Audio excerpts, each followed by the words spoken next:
Hello and welcome to another episode of Tales from a Professional Nerd. My name is Bryan Steele. I will be your professional nerd today and every other day that you watch one of my crazy little shows. So first and foremost, I have to apologize to all of you nerd fans out there. I screwed up last week. I recorded an episode. I got it all ready to upload onto YouTube and was ready to hit that big golden button that says give that content to everybody else, and I don't know where it went. I can't find it in my files, I can't find it in my archives, I can't find it in anything. It's just gone. And I didn't realize it until basically the following day. I went to go tell everybody, all right, cool, new episode Friday, and nothing. There was nothing to show you guys. So I apologize for the random week off. I hope that didn't, send you elsewhere where you found your nerd love someplace else. Yeah, so I just want to let you know that, oops, but hopefully, if you're seeing this, it means I fixed whatever the problem was and you're ready to rock and roll. All right, so today is going to be a fun episode. We're going to get caught up and we're going to talk about the last 2 weeks, apparently. Sorry. And then we're going to talk about, I would say it's a heavy topic, but it should be a happy topic, not a heavy topic. We're going to call it a good topic, a solid topic, a necessary topic. And I'm going to see how many times I can say topic in the first 10 minutes of this video. All right, let me get a quick drink from my Gen Con cup.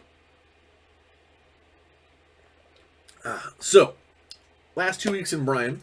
If you're wondering why I'm kind of today, is I am crazy caffeinated.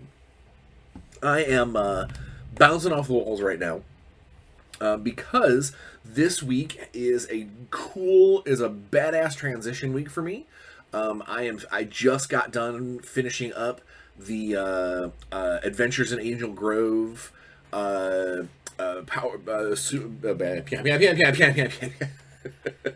Power Rangers role-playing game, first big campaign book. So that has now been put into the files for the editors and stuff to take a look at. Super cool. So I'm gonna give you guys a little hint into the brain pan of Bryan. I like Power Rangers. I have enjoyed Power Rangers when I was a kid. I enjoyed watching it with my kid. He has since grown out of it a little bit. Now we watch the occasional episode and he goes, "Oh, cringe! Why are they being like that?" It's like, oh, you're missing the point. The point is the rubber suit monsters and the sparky explosions and the overacting. That's part of the benefit. He'll get there. But I wouldn't have called myself a Power Rangers mega fan or anything like that. And then I got the gig from Renegade, where originally I had signed on. I believed that I was signing on to do the Transformers role-playing game initially. I knew it was always going to be a package deal, that it was Power Rangers, Transformers, and G.I. Joe, plus any other licenses that we attached on in the future. I knew that was going to be the case. But I honestly believed, because of my proclivities, I honestly thought that I was going to be on the Transformers side of things more than anything. But because Power Rangers needed to happen first, and the brain trust, the mega power guys and gals at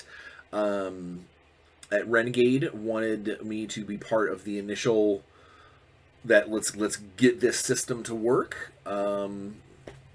That's right, I'll pat myself on the back for that. I ended up on the Power Rangers team, which, hindsight being what it was, or what it is, I'm super glad. Not only did I get to be at ground zero designing our new system, and making sure that it works with the other game licenses and making it future proof for new licenses that show up in the future. But it was eye-opening to me to see just how much love and effort and story is in the Power Rangers franchise. There's tons. I didn't know about the Boom Studios comic books. I didn't know about some of the fan stuff that has been put out. It really is. It's something. And when it comes down to, even if you set aside the campy, Japanese kung fu style, fighting process and the kaiju monsters, and even if you set that stuff aside, and you look at it at the core level of things, the story's actually pretty solid too. And the comic books do a really good job of telling that story without the camp. So I highly recommend, if you can get a hold of the like collections of the Boom Studios Power Rangers comics, get them, read them, love them, or just read them and then maybe like them, or don't. But I think you will. But I digress. I really did. I kind of became a Power Rangers fan by working through this license. Just knowing all of the different things that the morphing grid represents, and different times on the or different spots in the time space lineup, and the different alternate dimensions that exist in the Power Rangers universe and stuff. It's really kind of a cool concept. And so when I got done with my part of the actual core rules, I immediately, Elisa, my boss, she goes, "Hey, can you and TJ tackle the first big adventure arc book?" And I was like, "Hell yeah!" There was no hesitation, because oh yeah, I need work. It was more along the lines of, I'm actually really excited to hopefully show a broader role playing game audience that it doesn't have to be, look at us saving the day. It doesn't have to be like that. It doesn't have to be campy. It doesn't have to be, it doesn't have to fall into that category. Or it also doesn't have to get pushed all the way to, Power Rangers killing cops and, saving the day from America, from the tyrannical government. Or it doesn't have to be like that either. It can be as the creators intended it, without necessarily pushing the needle one way or the other. You can follow that cool middle ground and just have a really fun game that uses that world as its backdrop, with some deep plot involved. And so that's what Adventures in Angel Grove became for me, and hopefully I was working with TJ on his part too, is it became hopefully our way of showing people how to create a lasting game that isn't just, okay, this session, what are your Rangers doing? Well, it doesn't matter what they're doing. They're being teleported over here to fight against some putties, and then after the putties, they fight against the monster when he's small, and then after the monster when he's small, they fight him when he's big, and then at the end of the day, they summon the Megazord and everyone wins. Yes, that's the episodical nature of the show, but as a role-playing game, you want to be able to add more. You want to be able to do more interaction. What happens when, what do the local armed forces do when the monster shows up? Is it like a Godzilla movie where the tanks come out and they start shooting at them? Or is it because they know the Power Rangers exist, they don't summon the tanks, they don't bring the heavy firepower because the Power Rangers will have it. And if that's the case, maybe write in a scenario where the Power Rangers can't morph, or write in a scenario where the Power Rangers are captured, and the military has to show up. And then later on, when we reveal, or when we come out with the, because it already works, but it's gonna have even cooler stuff. When you have some combined elements, maybe G.I. Joe has to answer the call when the Power Rangers can't. Talk about how cool that is. That's what I'm talking about. But, so, Transition Week. I digress again. Transition Week, what basically meant is that I got to change from full gear Power Rangers role-playing writing to Shadowrun novel, full time, just smashing out Shadowrun words, which I'm super psyched about. I got a very cool review on my last on Tourist Trapped, my last Shadowrun novel, from a friend that I didn't even know that she was a Shadowrun fan. She reached out to me and was like, "This book talks to me in ways that you don't know. There are characters in here that I can't wait to bring to my tabletop." It was very flattering, and it helped inspire me to go, okay, Tourist Trapped was cool. Let's make the next one even cooler. Let's push that coolness factor. And so now I'm super psyched to jump in and throw down thousands of words in the next couple weeks, tens of thousands of words in the next couple weeks to get that Shadowrun book out the door too. So that's what I meant by this is a transition week. Also, as a transition week, I officially have made it past the 14 days after getting my second Fauci ouchie. So I am fully vaccinated. I still mask up when I go out into grocery stores and things like that.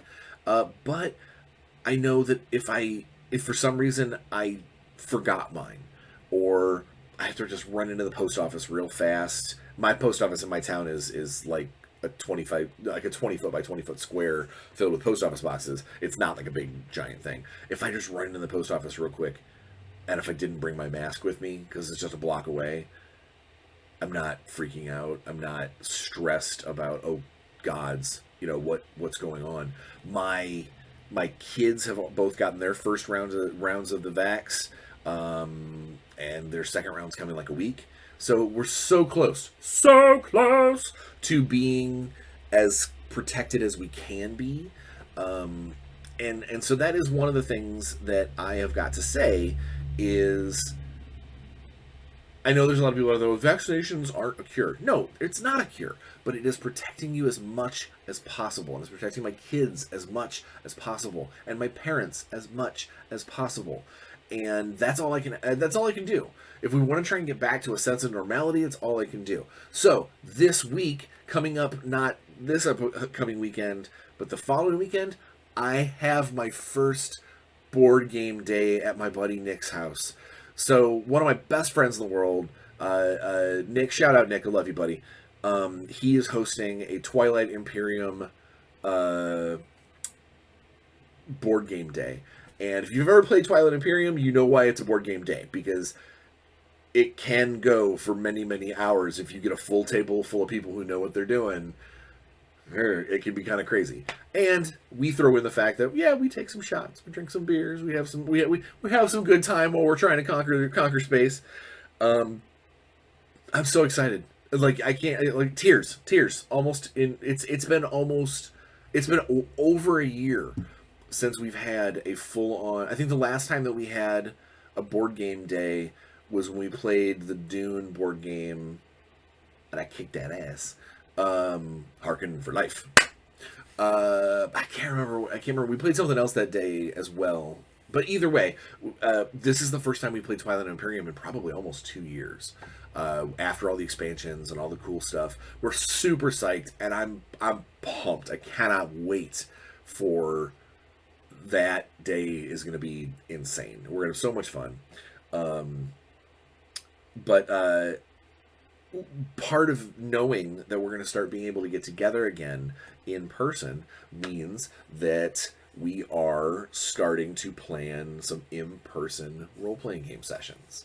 And Brian here has decided that when one of our every other Friday game that we play is it feels like it's starting to come to a close, like it's kind of coming to that narrative sort of stopping, like a make sense stopping point where you've saved the day, you've saved the kingdom. Yeah, you might not be 20th level, but why would you push forward? The story, unless you're planning on making a sequel in the future, this is a good place to stop. And because of that, I talked to the game master that runs that game, and I'm going to be taking over that Friday night, the every other Friday night, to host an in-person game for some friends and family down in Indianapolis. And I have had just crazy, like, fever dream level weirdness happen. And thank you to the fan who got me the 3D printer. It has been a very big help in planning out different scenes. Again, because since it's not on Roll20, it's not on any of the digital things, I'm going to be able to have physical props for maps and things like that. So when I tell the guys, hey, everybody go to the kitchen, I'm going to set up the scene, when they come back and they find that I've got like fully printed thrones and fully printed huts and all of this stuff, I'm planning on going all out between skinny minis and models I already have and my Loot Studio subscription. I really want this to be the kind of game that these guys go back to their other gaming groups and go, hey, this is what, do you know what happened? Check out this badassness that happened. And I just found out last night that for the first time ever, my brother-in-law, the Sam to my Dean, is gonna play D&D with us. I didn't know. I knew he's always been like a video gamer, and he's always been super big into like fantasy movies and stuff. And we've always gotten along in that regard. But he's never. I never knew him to be a role player. They played tabletop games, and like he's been a gamer, but not a role player. And I don't remember. It was a couple months ago, and he was talking about going over to somebody's house or something like that for their D&D game. And I was like, what are you doing playing the D&D and not telling your brother-in-law? And he was like, yeah, we just started, we're just getting used to it, we don't really know what's going on, and just getting used to the rules and stuff, and obviously it's 5e. And I was like, oh my god. And so I made sure to extend him a position. They live in my sister and him live in Indianapolis, and if I'm going to be running the game down there, why the hell wouldn't I offer a spot to my bro-in-law? It gives me a chance to spend some more time with my family, but also I get to show my family what I do. If that makes any sense, like I want him at my table. I want him to experience what I have put together as my life's work, effectively, my ability to paint minis and run games and come up with storylines and plot arcs and fun for adventures and things like that. This is my life, and I kind of want to share that with him in a way that like he can then go back home and look at my sister and go, damn, your bro runs a hell of a game. Call it hubris, but I really want to share my game experience with my family, the family members that can, and the fact that he plays D&D now, it just spreads that a little further. So I've been prepping, and so part of this transition week is getting my brain ready. My one of my notebooks is already filled with all kinds of, this is what we're gonna do. I've been talking to the players that I'm signing up for the game as to what they're gonna play. And I've laid down some weird rules that they can't tell each other what they're playing, so it's going to be a surprise. None of this perfectly balanced party crap. So I'm excited, and I will tell you guys more. Some of them watch this, so I can't fill you in yet until it's not going to be a, hey, listen, what's going to happen. It's going to be more of a listen to what has happened sort of game.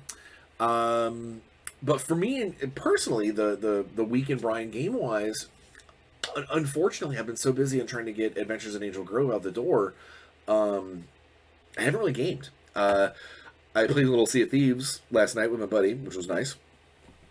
But overall,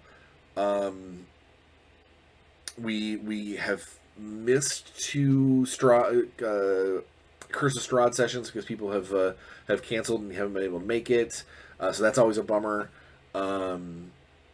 The every other Friday game, or the Friday night game where I'm my Cat Monk, we had a really cool session this last Friday which most of the session was a horse chase. Like we were riding to like this big bad evil town that we're trying to get to, which is why I think that the story is coming to a close. But we were being chased by like these shadow hounds, and then one of our guys summoned a bunch of like I think panthers, either panthers or like tigers or something, summoned them up to attack the shadow hounds to keep them off our tail. So even if they didn't kill the hounds, at least it put so much more distance between us that we were going to outpace them on our horses. So that was a cool thing. And then like while we're riding, we start hearing another set of hooves, and a freaking headless horseman on a nightmare starts charging up the road. And for a minute there, I thought we were all going to just basically just ride away. Like, he's running about as fast as we are. We'll just keep riding. You put as much distance as possible. And I was like, that's kind of boring. Yeah, it's a chase scene, but it's a chase scene where we're running, he's running, we're running, he's running, we're running, he's running. Oh, he's in range. He throws a pumpkin at us. We're running, he's running. It just, meh. So one of us cast slow on him, and as soon as he started slowing down, I was like, here's my chance. So I turned around, jumped off my horse, and basically got into a position that when he was going to ride by, I'm going to jump on the back of his horse and start dealing with him. And so we turned a chase into a let's ambush him on the road fight, and it was hard. Multiple times our characters got knocked into death saves. He came very close. Apparently, he had a special rule that if he crits on a particular attack, you have to make a con save or you're just dead. It was a very scary encounter, but we got through it. And afterwards, the DM in question was like, you know what, guys?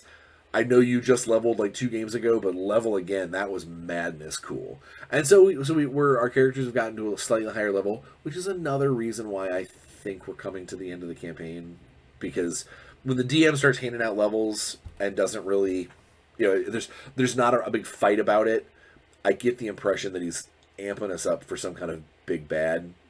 And we got to this big city that's basically covered in, it's where a comet crashed, and there's evil undead mutants and stuff. So it's almost like Mordheim if you're familiar with Mordheim. And there's this army surrounding it, and we're here to basically tell the queen, hey, your city's in trouble.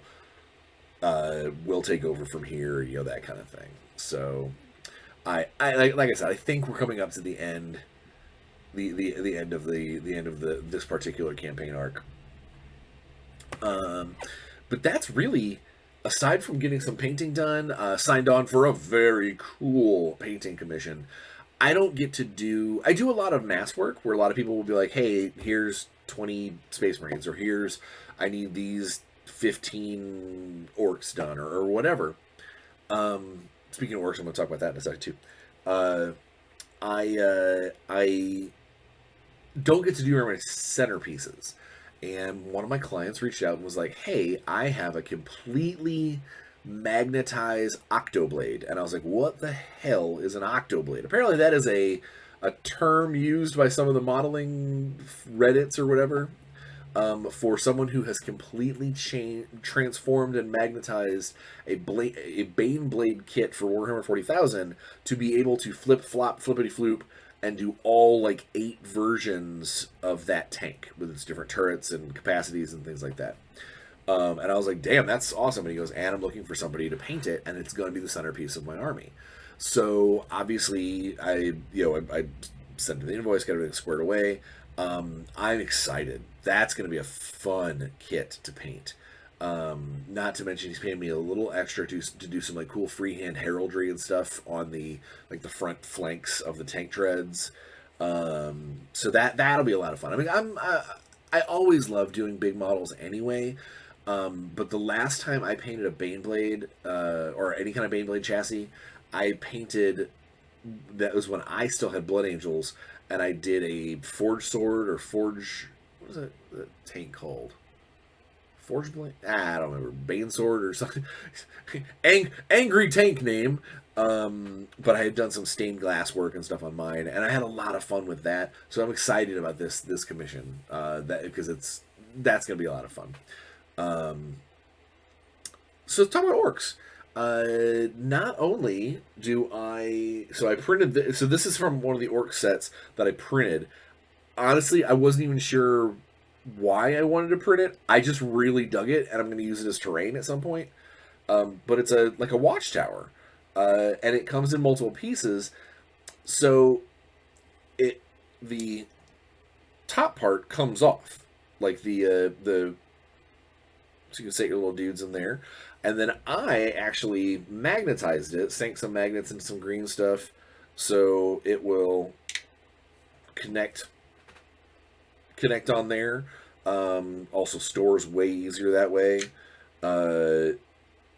And there's only one way that it can fit, because I made sure that the magnets are all polarized in different directions, so it's like almost like a key lock. There's like two.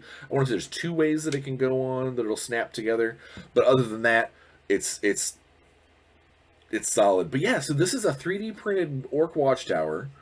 Probably took all together maybe about 8 or 10 hours to print in its different pieces. But I can't wait to get it painted. I mean, it'll be a simple paint job because it's mostly just wood and like rope and stuff, some hide on the top, but like, and some bone tusks and things. But I think it'll be cool. It'll be neat to have that on the map. However, I'm going to show you probably the coolest thing that I have printed terrain-wise, and I'm not even sure why I did it. It was literally one of those things where I was like, I don't know if I'll use this. I don't know if it will be, if it'll ever see a tabletop. I might have to write an entire adventure just to make sure that it uses it, or maybe use it at a convention or something and maybe it'll go, ooh. But it is the walking tower.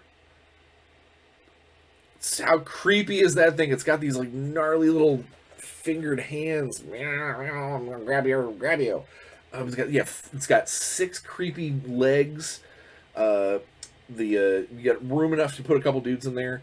Definitely a room. The ceiling has got some stuff. Very sharp, by the way. I've poked myself several times. The only thing I haven't done yet is I have to seal the. I got to go through and put some putty in there and seal where the print didn't exactly line up, because it printed in multiple pieces, obviously.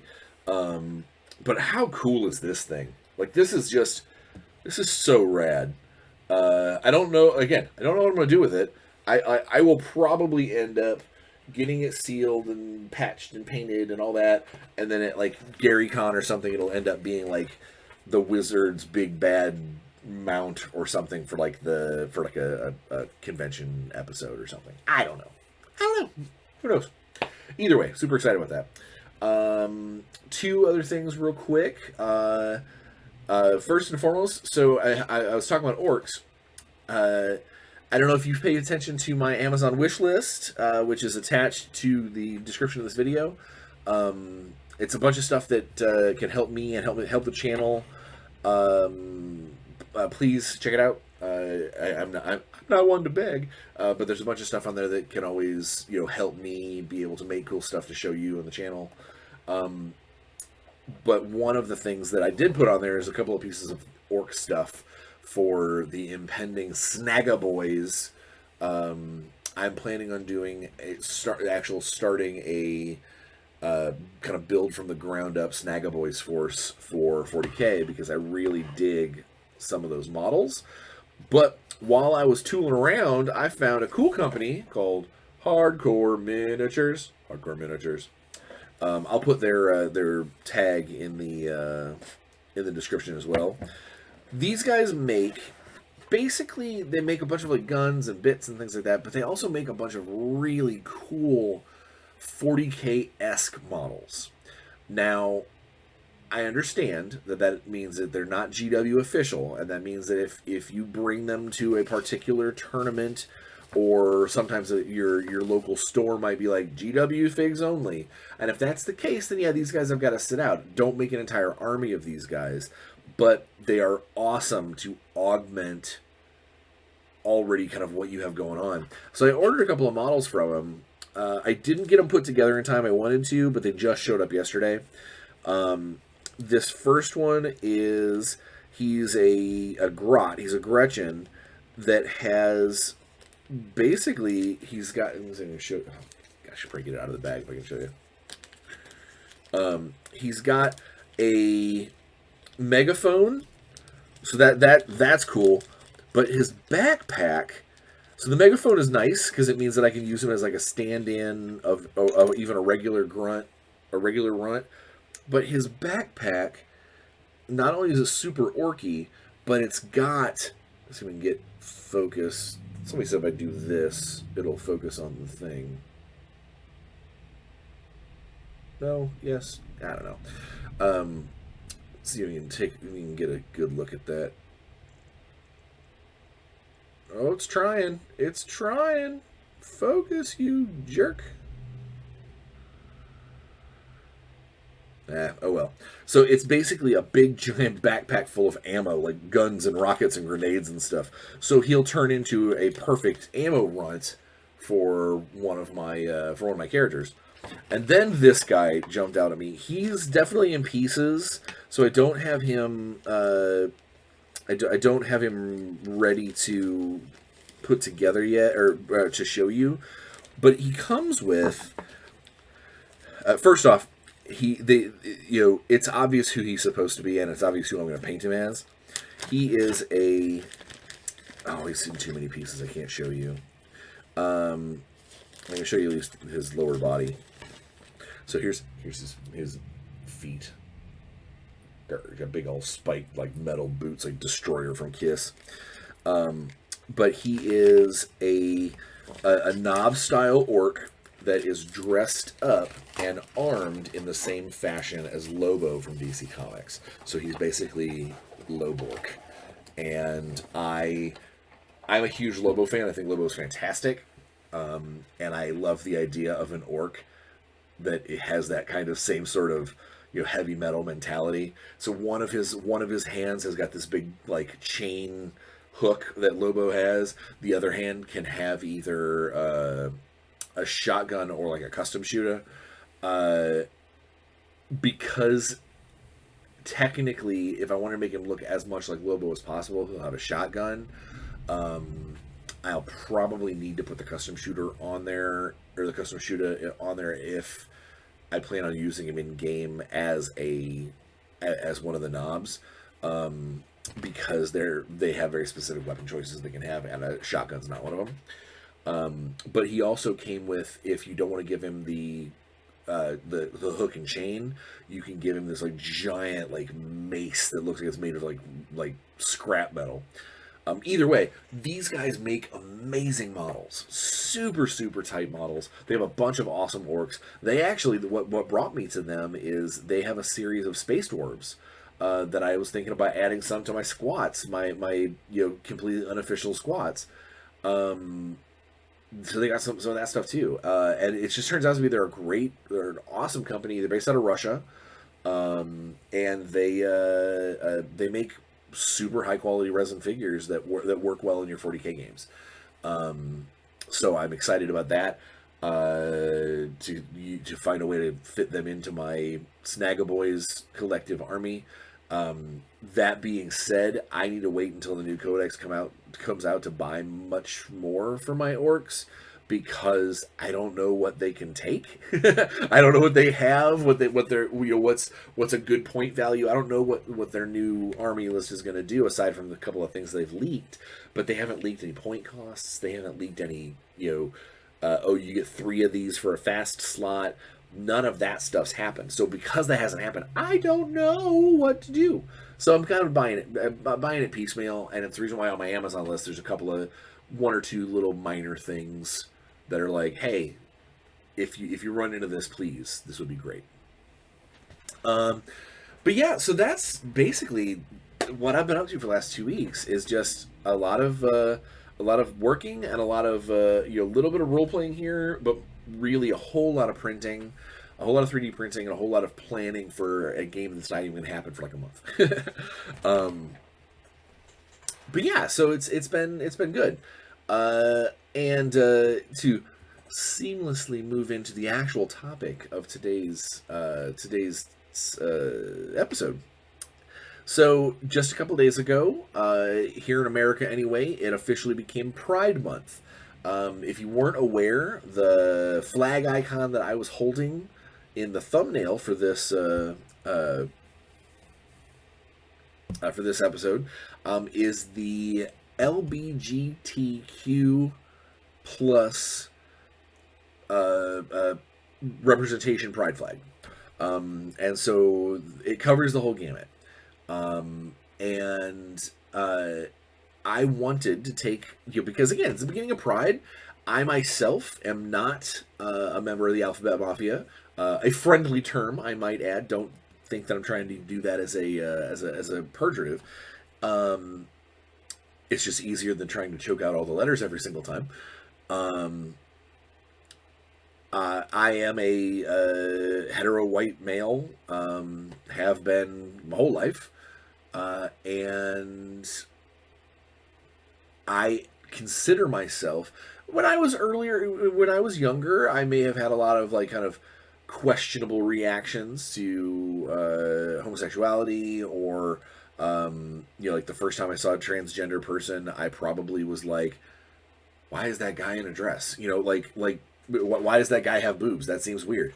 Because I was not that exposed to it. I grew up in a rural town, and now time has moved forward. The world has moved forward. Hopefully, I've evolved with it, and I consider myself an ally. Now, I'll be the first person to admit that when someone says I'm an ally, they're doing it. They want a pat on the back. And I don't want you to be like, oh, good job. I just want you to let you know the reason why I'm doing this episode is because it's Pride Month, and everybody should do at least a little bit to tip your hat, or let the Alphabet Mafia community, let them know that you're a safe person to talk to. You're the kind of person that understands that they might be different than you, that they have a different mentality as you do, but that doesn't change the fact that you guys can come together on stuff. And especially someone like myself, I don't care who you are. If you come to me and talk cool stuff about games and comics and whatever, you could be part turtle and it would still, actually, your part turtle would be red. It wouldn't matter who you are, or where you're from, or who you love, or who you don't, or whether or not you think you were born in the right skin. It is irrelevant. We can connect on other cool stuff. I'm not going to sit there and focus on our differences. I'm going to try and focus on the things that make us, the things that bring us together, the things that bring us closer, the things that make us a stronger human unity. Must drink. Throat was getting dry. So Pride Month in America, a lot of people make jokes. I know on TikTok right now there's a soundbite running around that's like, for the next 30 days, you're not allowed to be straight. You must be gay. That's not true. Obviously, they're making jokes. It's just the idea being that Pride Month is for the people who are Alphabet Mafia. I told you, I have a hard time choking it out. For the people who do have that mentality, that background, that that essence of themselves, that they are safe exploring and celebrating that. It's no different than my family has always been big about St. Patty's Day, or there's a part of my family that's big on Dingus Day, which looked at it as a Polish holiday. This is a way for a collective people, or a collective peoples, to be able to show off that they're happy about who they are. They don't have to hide who they are. They don't have to shy away from what makes them happy. And that is what pride really should be, is that for the next 30 days, I mean, honestly, it should be every day, but for the next 30 days, they're really focused on saying, hey, everybody, this is what I am, this is who I am, I love it, and, it doesn't affect you, so I'm not asking you to love it, but I am asking you to maybe go, good job, you. Maybe be happy for someone else. Instead, there's not a finite amount of caring and love in this world. Just because those two guys over there are having a great time and they are loving each other doesn't mean that whatever energy, love they're using, you can't also have for you and your loved ones. And that's what people need to get through their skulls, and tear off the shackles of past mythologies of where people were trying to control others through scripture and all that. Get all that shit out of here. Sorry for cursing. But it bothers me when someone's like, when especially because it's a debate that you can't win as an intelligent person, is when you look at somebody and say, why do you have a problem with them? Why is it an issue? And they go, well, because God says so. Really? Where is that written down? Well, it's in the Bible. Okay. Here we go. Strap in. It's just... It's like trying to argue with a toddler that they say, you're playing cops and robbers, and they go, I got you, and you say they didn't. What do you have no definitive proof. They have no, you can't prove something doesn't exist. It just doesn't exist until someone proves that it does. And to use that sort of vacuous logic to turn around and be like, my religion says that your existence is wrong. And so not only can I not be happy for you and your existence, but I need to actively try and fight against it? Madness.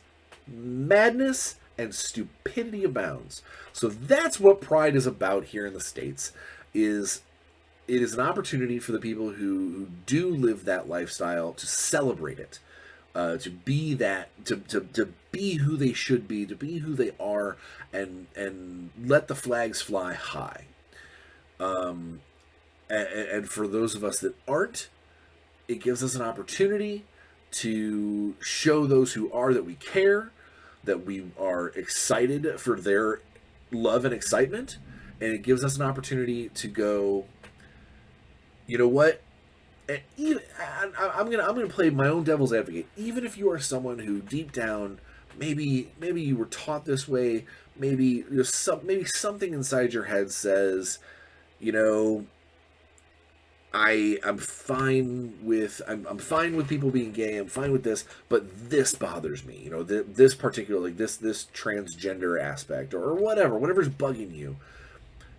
Maybe during Pride Month, you take a second to try and understand that person rather than hate them, rather than tell them to hide, rather than doing things to make them feel bad about who they are themselves, and eventually pushing them to self-harm and suicide. Let's take that second. Let's take that moment. I know this episode got super heavy, but deal with it. It's a heavy topic. It is a way for us as a species to hopefully evolve socially, to mentally wrap our heads around the fact that sometimes science doesn't have all of the answers, and you have to kind of go with what you know, what you can see, and what you feel, and the people who use this as a weapon against people who should be celebrating, you always hear about the parents that kick their kids out, or ain't no son of mine's gay. It's infuriating. And, you know, I'm sorry, I totally just spaced out because I got so upset about knowing that there are parents out there that treat their kids that way. Um, okay, composure time. All right. This is why that if you are an ally, or if you consider yourself an ally, or if you want to be an ally to these these groups, is keep your ears open, listen, and don't do it for a pat on the back. Don't do it for clout. Do it because it's the right thing to do. If you're in a room full of nobody but like one other person, you're riding in an elevator, and someone says, the person you're riding, I have an ant on my leg. How? There was an ant biting me. You're in the elevator, and somebody says something. Maybe he's reading a magazine or something. And he goes, Pride Month. What a waste. Everyone's got to be woke this month, or they lose paychecks or whatever. If that's the case, then maybe instead of just sitting there and rolling your eyes, or God forbids you agree with them out of nervousness, you fill the silence by saying, they have a right to be excited. They have a right to love. They have a right to be excited about what and who they are. Same as you and I. Take that step. Say something. All right. I realized I was looking at the clock. I've been jawing on for a long time. I didn't even get to the whole point of what I wanted to talk about. So in gaming right now, as a designer, one of the things that we are all really having to focus on is making sure that you have the right kind of representation in your games. And that's not to say that you've got quotas or anything like that. It's like, well, make sure you get a black guy and a Mexican guy. It's not. Don't do that. You just basically make a world that makes sense, that includes that stuff. And maybe you don't have to highlight it. Maybe you don't shine a spotlight and be like, in this clan of white barbarians, here is the brown one. Don't be like that. That's awful. Instead, when you illustrate, you just make sure that maybe there's a couple of different skin tones, or maybe when you are describing the village culture, you point out the fact that there are multiple families, multiple heritages that all come together as one. And not only is that symbolic of what we would like the world to be, but it also goes to show in your story that hey, this village, there's different bloodlines in there. There's different possibly different cultures. It gives people reason to think about. Very recently, speaking of representation, if you do that and you take it the extra step, I recently wrote a character who, while they're just talking, they're just chit chatting at a bar with somebody, the guy gets up and says something about having to go home to something having to go home, and my initial wording that I was going to use is the person he's talking to goes, "Oh, yeah, the ball and chain gonna crack that whip. You got to get home to the missus." And the first guy was going to correct him and say, "No, I need to get home to my husband." And then it occurred to me that was about 7 or 8 lines of dialogue that I didn't need to do. I was really only doing it to go, hey, this guy, he's gay, he's married to a dude, and he's going home to this dude. And I realized that it felt funny, and it felt super forced. So instead, I basically turned the guy he was talking to. He goes, "Hey, I got to get home. This is my last drink. I'll see you later." And the guy who he was talking to says, "Oh, big curfew, huh?" And the person he's talking to says, "Yeah, he gets real mad if I don't. Yeah, he worries." And that was it. And an astute reader will go, "Oh, the person he has waiting at home is a he." All right, cool. And it's not a, hey, I'm not shoving it down, like putting a giant spotlight on it. I'm just trying to make it normal, because it is normal, and that's what this is all about. Inclusivity and diversity in your character tropes and stuff is to basically make it so that it doesn't feel weird to have these characters. It shouldn't be weird to have this conversation and tell other would-be writers or designers out there, hey, find a way to do some inclusivity in there and just make it normal. Make it just part of your world. Don't make a giant spotlight point. So there is something to be said for being proud and going, hey, this is a very pro queer storyline. This is a very pro trans storyline. That's cool. But I also do believe that there is a certain point where someone is doing that specifically for clout, specifically to go, our program is better than your program because it's pro queer. And I don't want to say that's wrong, because that doesn't. Be excited for who you are and be happy for who you are and show off who you are. That's fine. But as a company, don't let that be one of your assets. Don't let that be one of your, if our products are your product is the same as my product, but the only difference is that my product is advertising that it was completely put together by queer game designers and queer writers. Because all that's doing is it's exploiting in my opinion. And again, someone in the comments, please feel free to tell me that you're like, no, I like that this is something that's happened. I feel that what that's doing when you put it on the cover of this book that says made by all queers, made by 100% trans community, where all you're doing is you're putting a sticker on the front to try and sell it to more woke folk. You're not celebrating it. You're showing it off. You're trying to put a spotlight on it. You're trying to get other people to go, hey, this is the what was that book? Oh, it was the one with those all done by queers. You want that to be part of the conversation, but not necessarily part of the press release. You want it to be, you want someone to read this book and go, man, the inclusivity in this book is fantastic. And your response is, well, we actually kind of went out of our way to make sure that we had, all allies and all, queer positive designers and writers. And they'll go, well, you know what? It shows. That's awesome. Not, all right, everybody, our game is completely built by this, subculture, this thing. And so make sure when you're reading it, you realize that.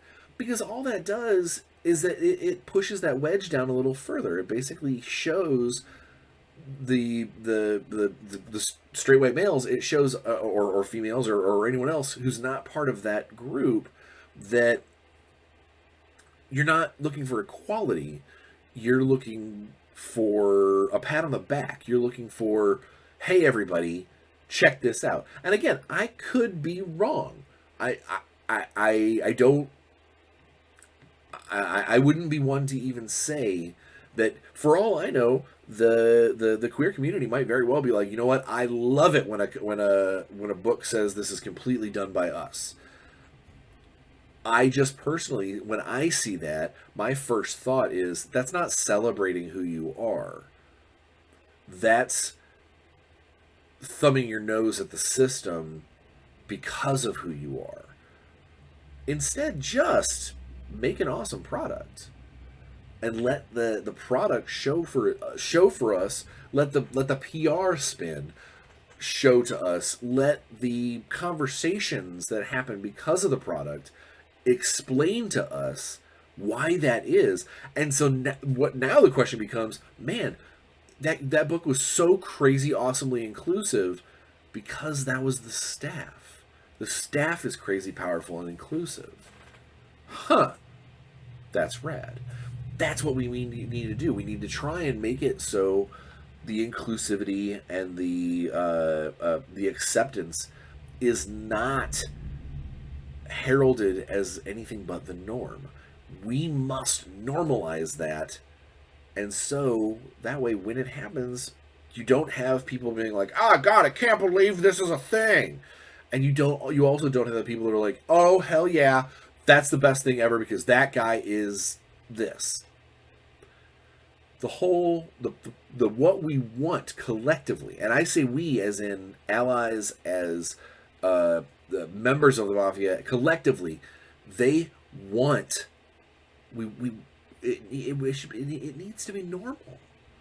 It needs to be not something that is questioned, not something that gets flagged, not something that is, brought up later on as, remember when we told everybody how woke we were? It doesn't be like that. Just be good people. Just be accepting. Just be inclusive. Recently, a very popular board game, having a run on Kickstarter. Speaking of which, Heroes of Thargos is on Kickstarter right now. They need some help. It's the Cursed Empire card game that I helped design. Give them some lovin'. Heroes of Thargos. It'll be in the description. The link will be in the description. But yeah, so there's this board game that's on Kickstarter that did a press release talking about how they had a sensitivity and inclusivity editor go through their product to look for situations that might be, negative, out of place, or less than accepting stereotypes, that kind of thing. And apparently they got a pretty good clean bill of health from the from that editor, and the world exploded. It exploded with two camps of people. There were people that were like, "Oh my God, that's so fantastic that you do this. I'm so glad that you represent, that you try to make sure that all the representation is there and that nobody's feathers get ruffled." And then there's the other camp of people that are just, "Oh, I'm so sick of hearing about this. Just, why are you super woking our game?" I'm going to share with you a little secret. All designers, all game companies, unless they're run by, well, frankly, bigots, we all do it. We all have our meetings on inclusivity. We all have our the manuscript that goes through the editor's hands to look for situations that could be problematic. Because at the end of the day, the companies don't want to be saddled with any kind of negative connotations. And in one of our recent books, the editor found it wasn't scathing. It wasn't like, "Ooh, man, you're going to get labeled as a horrible human being because of this." It was more along the lines of, there was a phrase that was used that doesn't really apply to one of the main characters, and it wasn't being told by a character, so you can't even be like, "Well, that character just got it screwed up." It was a third-person narrative instance, and it made that particular scene feel funky. But it was caught, it was changed, and then no longer felt funky. And that's how, in my opinion, how that stuff should work. Is it should just be part of your process. You get it done. The final book comes out. The final product comes out. It's already been scoured for these things. It's already run through the eyeballs to see what what can be done to make sure that this doesn't happen again. All of that stuff, without calling for a PR press. I don't want a press release about telling people, "Hey, we're doing this thing. It's going to be amazing, and we're doing it to protect you." No, that's not true at all. And the reason why you're telling everybody about it is to basically get the attaboys and get the pats on the back. That's not the right way to do it either. The right way to do it is just do it, and be happy that it gets done, and that you're happy that your product is good. There you go. Woo! It's not that hard. I know we got a little bit of flack from some of the Warzone community, because I had mentioned that there is absolutely nothing that says that the Atoyos Mortant have to be women. and that if you had a lithe, agile, close combat fighter, you could totally have a male Etoile Spartan. Which doesn't say anything that they have to be all girls. Just like, what was the other one? There's a bunch of, the Morning Wolves. The Morning Wolves, yeah, their models were all ladies, but a quick scribble that talks about how the Morning Wolves are not necessarily the wives and daughters, but instead are just the family members of Wolfbanes that don't come back. And now you've got a better looking unit, multiple different types of models, multiple things for you to be able to paint. The squad types. We want to make sure that we've got a couple of feminine heads. We want to make sure we got a couple of more feminine torso parts. Not like bubblegum, hey, check out my cleavage type stuff. But like at least where you could put, say, there's someone and go, oh, all right, that's a lady marine, or that's that particular golden lion is a girl, and have it be normal and have it not be a giant deal where you have to point it out and be like, hey, check it out, they're all girls. You don't want that either. You just want to be able to play the game, enjoy the game, and have the game make sense in your brain and your heart. That's really all you got. That's all you need to do. So I know I've been going on. I spent a lot of time talking about myself today, but it's because of last week got all screwed up. So no matter what I want you to do over the next couple weeks, over Pride Month, even if you're one of my multinational viewers, take some time to look at your products that you're buying, that or reading. If you're reading a story, take some time and see if you can find places where inclusivity has been introduced, and maybe not had a giant spotlight on it, where it's just, oh, cool, that guy's this, or oh man, I didn't realize this guy was of this nationality, or whatever. Try and find it, because it's out there a lot, and it's out there a lot in the real world too, and that's the reason why it should be part of our process. And maybe not necessarily a benchmark, but like it needs to be part of the process for us to make sure that our games are going out to as many people as possible, in as many ways as possible, without ruffling all of the feathers because we've decided to do this. It's important to some people, and to the people who fight it the most have nothing to lose. So that's what I gotta say about that. In closing, happy Pride, everybody. Be a good ally, be a good friend, and even if you are, and definitely be a good member of the Alphabet Mafia if you are. If you're not, and it's not for you, maybe you've got some dark stuff in here that you don't really want to talk about because it's not your thing. Do us all a favor. Do some internal looking. Figure out why that is. Maybe find a way to let that go and replace it with just a little bit of understanding. Because you never know who might be the next person that you rely on for something else.